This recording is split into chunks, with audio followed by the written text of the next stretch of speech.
consequence. We're taking every possible action to develop safely a near 100-year supply of natural gas in this country, something that experts believe will support more than 600,000 jobs by the end of the decade. We supported the first new nuclear power plant in 3 decades. Our cooperation with the private sector has positioned this country to be the world's leading manufacturer of high-tech batteries that will power the next generation of American cars that use less oil. Maybe don't use any oil at all. And after 3 decades of inaction, we put in place the toughest fuel economy standards in history for our cars and pickup trucks, and the first standards ever for heavy-duty trucks. And because we did this, our cars will average nearly 55 miles per gallon by the middle of the next decade. That's nearly double what they get today.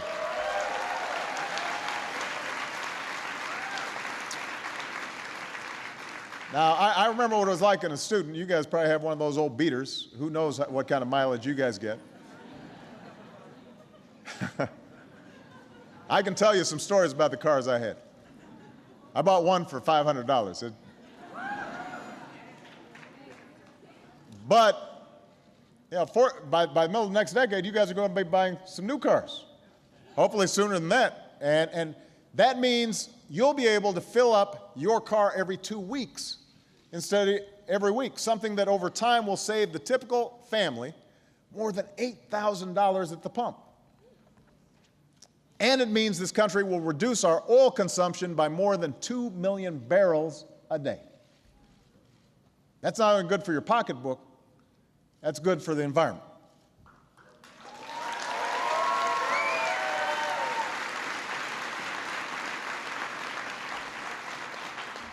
All right, but here's the thing. We've got to do more.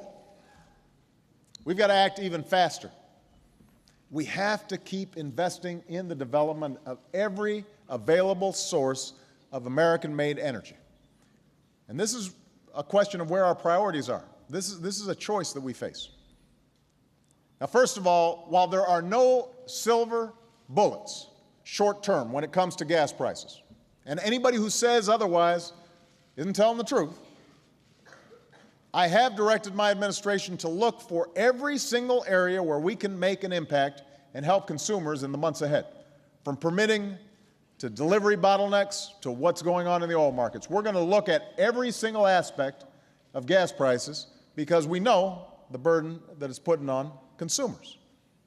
And we will keep taking as many steps as we can in the coming weeks.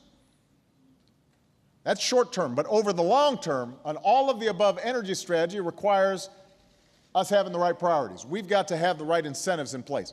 I'll give you an example. Right now, $4 billion of your